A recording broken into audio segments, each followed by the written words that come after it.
No, they haven't said anything yet. I don't want to start like using water, you know. I don't know. Just get as much done as you can. Get as much done as you can. I don't know. The water. They haven't said anything at all. But today, I guess they're gonna be showing some Cyberpunk stuff. Water was turned off in the house, so we got a water situation right now too. But 2 minutes. I'm really hoping that they show some new stuff. I kind of didn't want to get spoiled, but then I saw this pop up and I was like, "Whoa, hold on a second. I think we're gonna watch this, you know." So let's see how this goes. 2 minutes.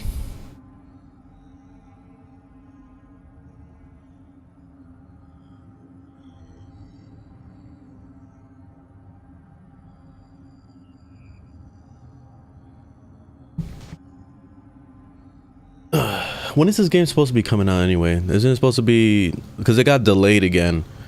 Is it supposed to be September? Because I don't even know. Like it's been moved around so many times that I stopped looking. Every time they announce a new delay, I just kind of like brush it off. Just like whatever. I guess it was meant to happen.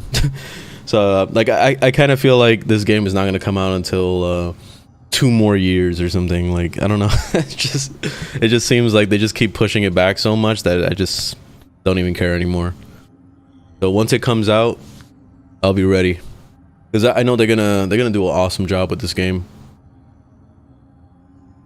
I have a feeling this is gonna be up there with Grand Theft Auto. Like it's literally gonna be like a battle for which one is gonna be best. There's gonna be so many like comparison things where it's like Grand Theft Auto 5 versus Cyberpunk.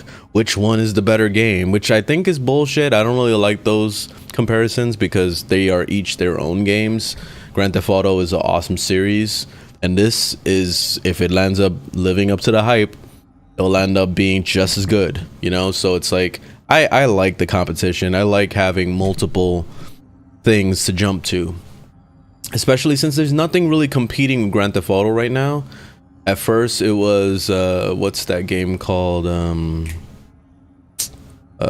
Saints Row. Saints Row was there for a bit. What's up, Zenny?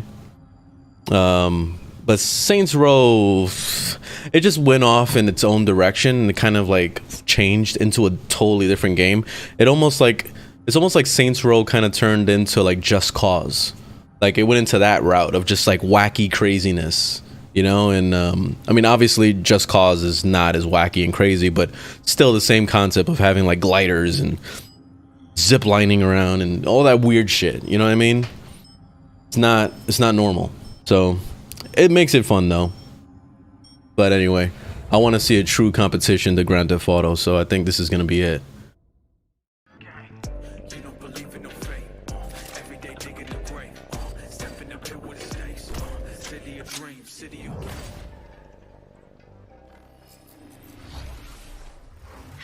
And welcome to this, the very first episode of Night City Wire, a brand new series from us at CD Projekt Red, where we'll be talking about all things Cyberpunk 2077. Her eyes look cyberpunk. Today's episode will be starting with a brand new trailer. One of our developers will be joining us to help unpack everything you're going to see. We'll have some news. Make sure this is on high defness. Yeah, it is. Braindance gameplay, and welcoming back our developers just to have a chat about everything you're going to see. But there is one more thing. Media all over the world have been getting hands-on with Cyberpunk. That looks fucking awesome. And when this episode finishes, you'll be able to go and check out exactly what they thought. So, let's get started. It is time to take a look at our brand new trailer, and after that, our lead quest designer Pavel Sasko will be joining us, because I've got a feeling you're going to have a few questions after watching this. So, let's take a look. Here we go. Love this town, the city of endless opportunity. Ready to get your cherry popped? Yeah, come on. City like any other, just bigger. Nah, mano, not just any other city. Legends are born here. The major leagues. We're only here because Dex is pulling the strings. Doubt that puts us in the same league as them. But we are. They just don't know it yet. But if you got the cojones and you know how to use them, you can do damn near anything. Unless you catch a bullet. Even then, you go out with a bang, right? You know, you can make heaps more eddies as a motivational speaker. Yo, Mr. V, a pleasure. So what's the gig, Dex? You meant to come out in one piece? Yeah, I like that they're showing more desert stuff. How about we go over the plan? There's this prototype tech, a biochip to be precise. Job's to grab it. Guessing it belongs to a corp. Arasaka. We're robbing some heavy hitters. Thought you could blackmail me, fucker? High risk, high reward. First rule of the afterlife. Ka-ting, baby. Goes without saying, we do this on the hush. Ideally, no bodies, not a one. Sounds simple enough. Eat lead, assholes! Is it gonna be dangerous? Don't you worry, mi amor. We're bulletproof. Get your ass moving now! What the fuck just happened in there? Can't stop digging Night City. Fucking major leagues. Happy now, Jackie? Yep, that's fucking high! Time to bail! Oh my god, we're so fucked.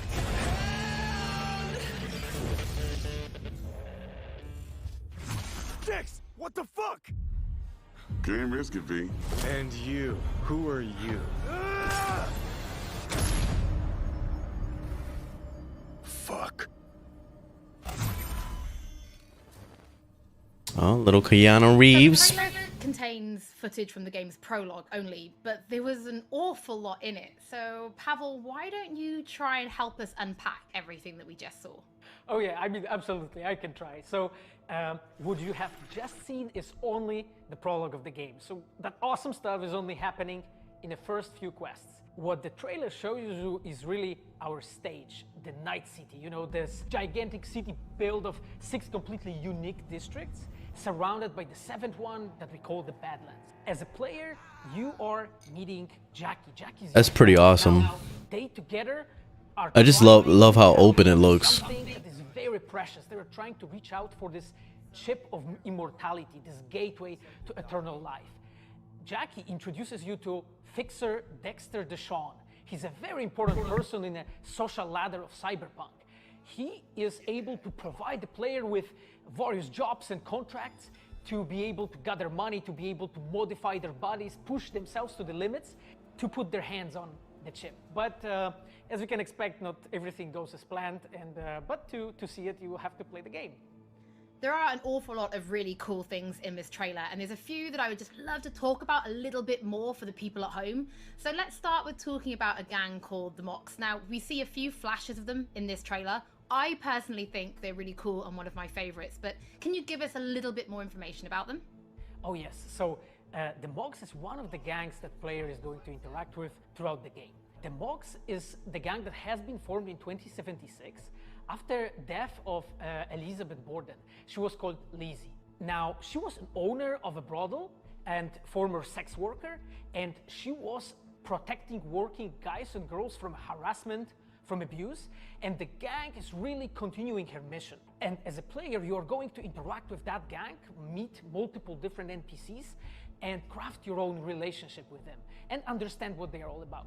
So earlier on, you did mention a 7th district, a place called the Badlands. Now, we saw a few shots of this in the trailer, but I'd love for you to give us a bit more detail about the district outside of the city walls. Okay, so the Badlands is this like dead, dried out space going around the whole Night City. And as a player, you'll be able to traverse that space in your car or motorcycle. That car looks badass. It's inhabited by the nomads. I really like the first-person view. And they're traveling across that space in convoys. I'm gonna have to drive around like that. And as a player, you'll be able to traverse and access different type of open world content that has been prepared specifically for you to get that awesome feel of the Badlands as an area. In the trailer, we also saw like a completely metal creature. Now, he didn't look like he was from the Maelstrom gang. This looked like something else. So please tell the people at home, who is this giant metal monster? Okay, so that big dude, that was Adam Smasher. He has been introduced in Pen and Paper in Cyberpunk 2020 by our senpai Mike Pondsmith. Adam Smasher is a fully converted cyborg. He is who was always The Terminator. Arasaka. And time has changed, and in 2077 he had to find his own space in Night City.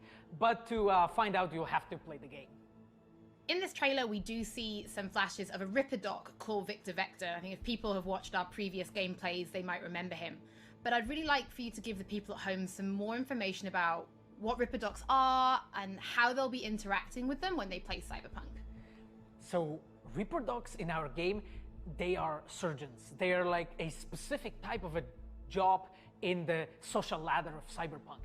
They are accustomed and specialized in replacing limbs to the metal ones. They can basically update your body, enhance your body, change you into this walking war machine. And as a player, you are going to meet different kinds of Reaper dogs in the game, craft your own relationship with them. Some of them are like important characters for a story. Through that, you will invest eddies that you're gathering to turn your body into this tool that allows you to survive on the streets of Night City. Pavel, thank you so much for joining us. I know you'll be back later in the episode because you're going to be helping us to analyze the Braindance gameplay. But before that, we do have some news to share. Earlier in the year, we announced that if you pick up Cyberpunk 2077 on Xbox One, you'll be able to play it on Xbox Series X when the console launches. And just in case you missed it, it will be the same for PlayStation players as well. If you pick up Cyberpunk 2077 on PlayStation 4, you'll also be able to play it on PlayStation 5 when the console launches. And that's not all. There will be a free upgrade for Xbox Series X and PlayStation 5, but we'll have more details on that soon. To Night City. Before we reveal our Multiplayer. first look at the Braindance gameplay and welcome back our developers for a chat, there is just one more thing we want to announce. Something that we've been working on in secret for a while. We are very excited to announce our partnership with Studio Trigger and Netflix to bring you Cyberpunk Edgerunners, a standalone anime set in the Cyberpunk universe, which we've been working on for some time now. Edgerunners is due to launch in 2022, but for some more information... Shit, they're going all out with this. They know this is going to be big. So now a Netflix series. I am the Japan-based producer for Cyberpunk Edgerunners. What I do basically on this project is that I am a fixer, to put it in the words of the Cyberpunk universe. We are a game company. We are a bunch of nerds, and wherever there are nerds, there's going to be anime fans. So it was always a dream for us to make anime. When we began this project, we were certain that we didn't want to make a recreation of the game. Cyberpunk Edgerunners is a standalone story set in the same universe. The stage is still Night City, but everything else is totally new. New characters, new story. I do like to think that it's going to be a great gateway for newcomers to come and check Cyberpunk game and also the Cyberpunk genre as a whole. Right now we're in Nakano, which is one of the biggest anime meccas of the world. I'm going to take you to Studio Trigger right now because we have the wonderful opportunity to talk to the dream team that will be bringing you this anime. こんにちは。トリガーの代表取締役の大塚です。監督の今石です。キャラクターデザインを担当する吉成です。ゲームのサイバーパンクの But his name was Yoshi. 今回初めて触れる方両方に満足していただけるようにアニメを作るつもりです。よろしくお願いします。今回はそのサイバーパンクという僕らが10代の一ファンにしか過ぎなかった頃に生まれたジャンル、そういうジャンルのものをまた、時代が南進をして作れるというのが非常に楽しみです。So an actual anime. This is gonna be pretty interesting. I'm not really into anime that much, to be honest, but I'll still check it out.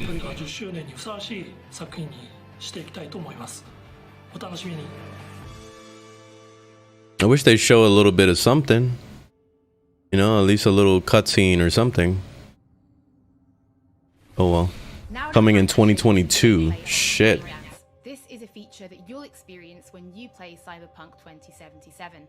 Braindance is essentially a recording of somebody else's experience. It allows you to relive their sense of sight, smell, touch, and even hearing, all thanks to a special device. After the gameplay, I will be welcoming back Pavel Sasko, and we'll also be joined by Patrick Mills, our senior. You already know there's gonna be sequels to this game. Easy. Helping to answer your questions and give you some explanation on how you'll be interacting with Braindance when you play Cyberpunk 2077. So, let's take a look. Plan simple. Do nothing odd. Don't get creative. You go in, snatch the cash, get out. And we sell the BD to those psycho freaks from the studio. Got it. And remember, everything on full blast. They'll spot us extra for a wicked adrenaline high. Okay, on you go.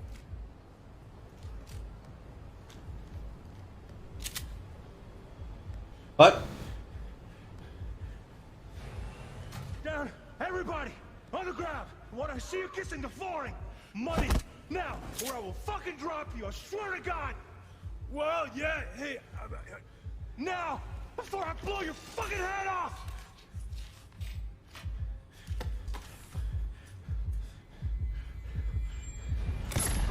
What about the Rubik's Cube? You got a sweatshop? Slow, deep breaths. Your cortisol Oh, cool. and adrenaline spiked, but the soft Oh. activated your hormone blockers. Nothing happened. You're alive and well. That was too much. Could feel the guy's pain, his stress, his hope.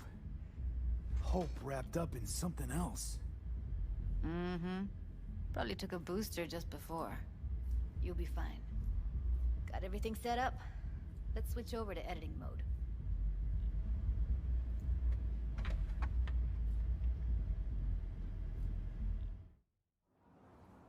I'll sever the link to the BD Roller's sensory array. You'll be able to look around freely. Whole scene's yours. Full cam control. Oh, that's pretty badass. Move around, zoom in and out, whatever else you come up with. Think of it as your own little sandbox. So, analysis mode, you control playback. Can even pause when you feel the need. Then you use the editor console to unpause. Try it. Plan simple. Do nothing odd. Don't get creative. You go in, snatch the cash, get out. And we sell the BD. So I don't get it. Is it a little drone or is it like a part of his suit? Dream as hell, right? Well, that's not all. You can speed things up or rewind, whatever you like. Give it a try. Rewind, roll it back to the top.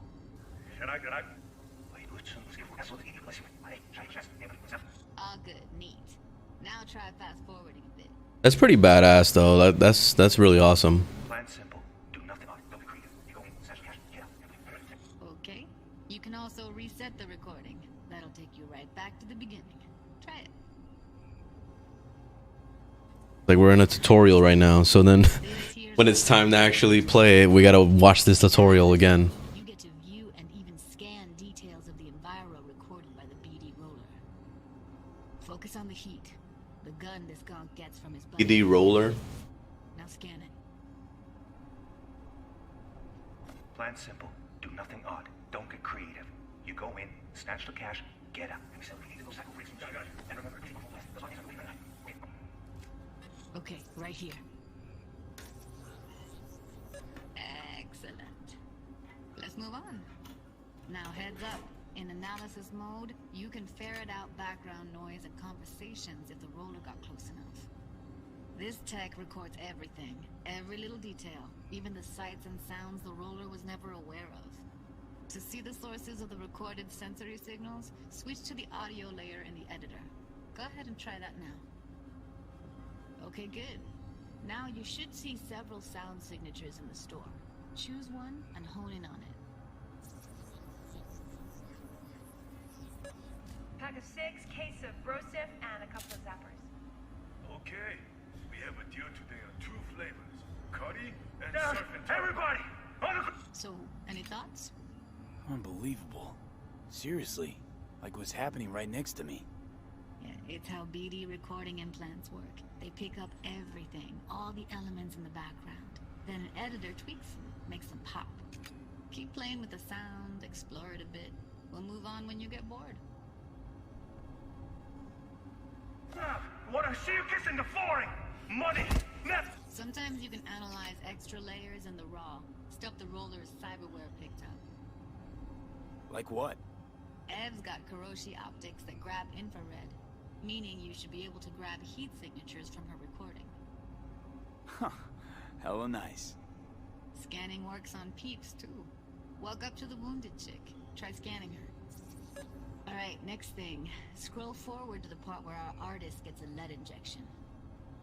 Or I will fucking drop you, I swear to God! Well, now, fucking head off!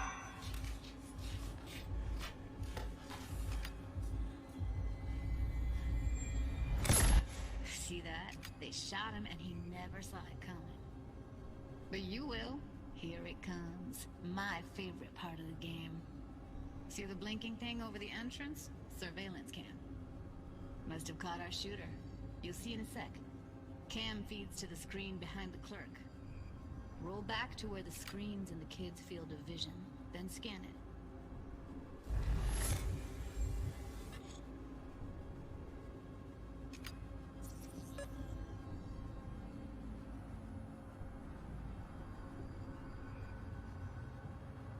His own Chumba shot him.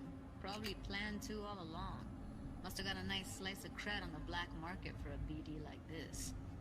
BD free. That's pretty badass. I really like this. Anyway, if you've seen enough, you can exit.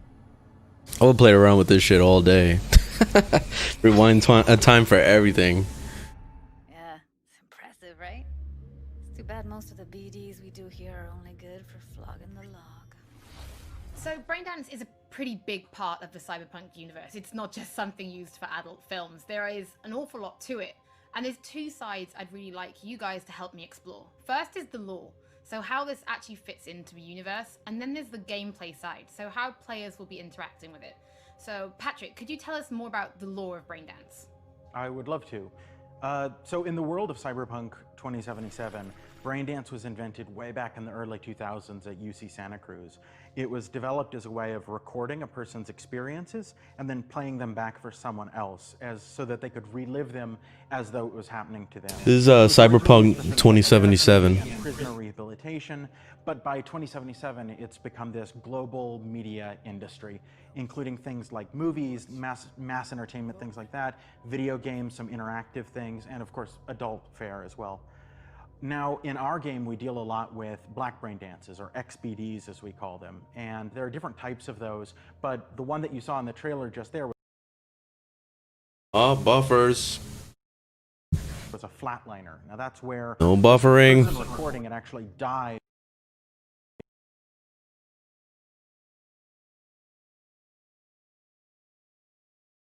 No, internet. Or unless it's them. Maybe they're buffering right now. But a mercenary can also use them for various things, and you'll see that in the game, of course.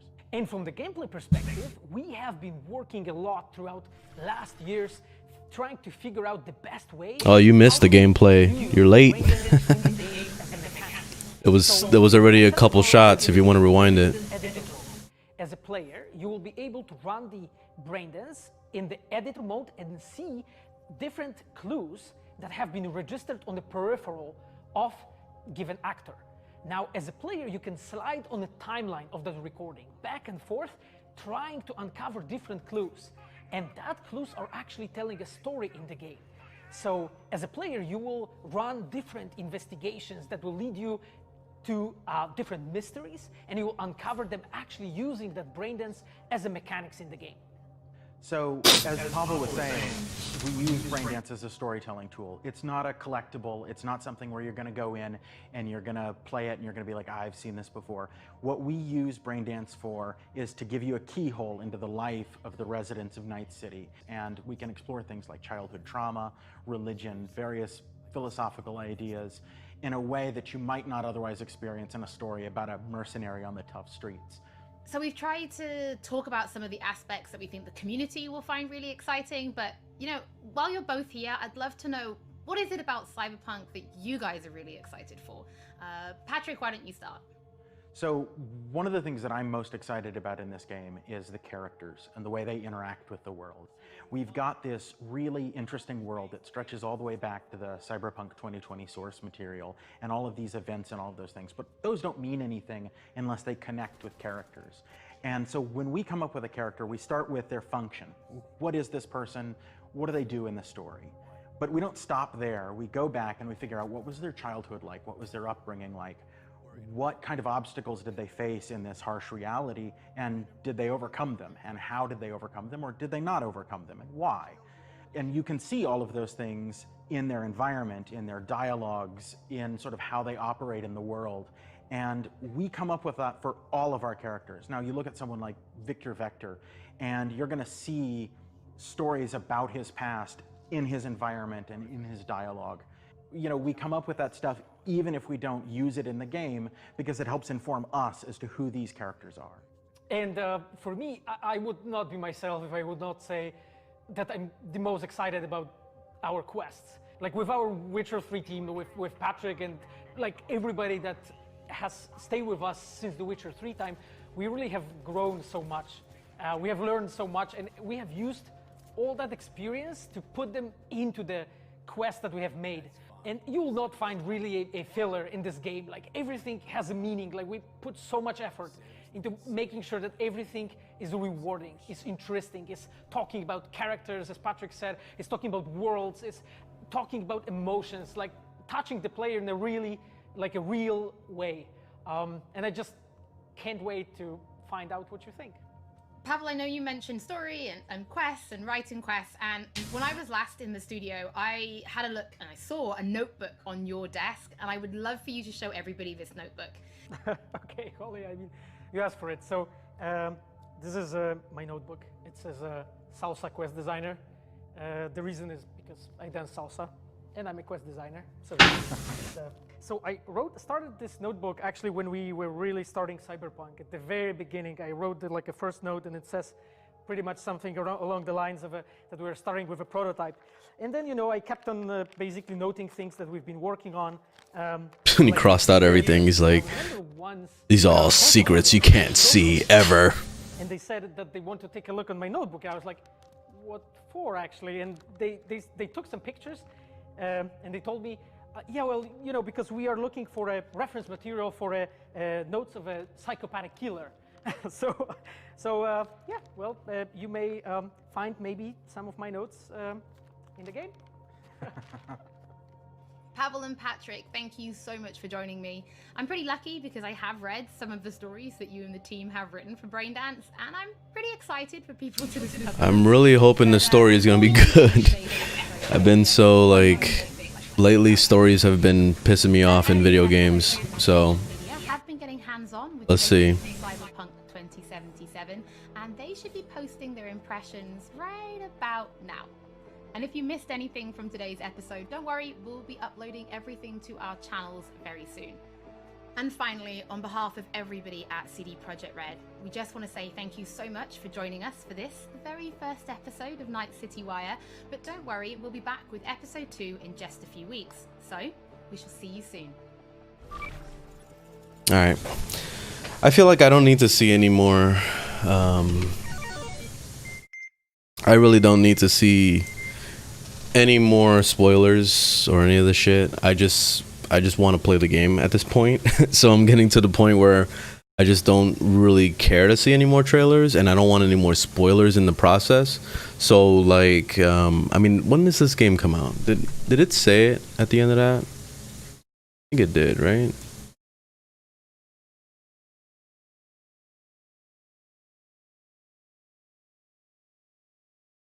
We shall see you soon.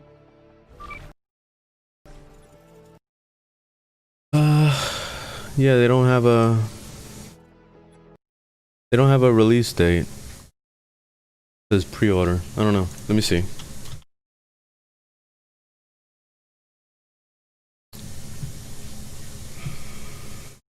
says first release September, initial release November.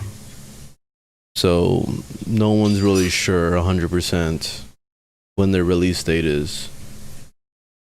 So I guess as of right now, November 19th is looking like the date, but I don't know. We don't know if we're gonna end up getting it or not. So I think I'm most likely going into probably it's gonna be next spring type of thing. If it really doesn't come out in November, then it's gonna be like a next spring. But I'm glad that they're pushing back and they're doing whatever they have to do to make it as perfect as they possibly can make it, you know, so that it's bug free. They polish the story and whatever else. Story's probably already done, honestly, but polish the gameplay, whatever, and see where it actually goes. It's cool that they actually have like a Netflix series that's going to be coming. That's not for another 2 years, but I don't know. I think I'm definitely going to check that out. Even though I'm not really into anime, to be honest, but I'll still check it out anyway, just to kind of see where the story goes with all that, and if it has anything to do with the actual game, or if they're going to be making sequels and whatever else. It probably is all going to kind of intertwine with all that stuff. So I think it'll be pretty cool to see all that. But anyway, I'm going to take a break for a bit. I'm going to get some food. I'm going to come back with some Prototype and play some of that. This was all kind of a surprise, so wanted to check out this Cyberpunk stuff. So anyway, I'll see you guys in a little bit with another more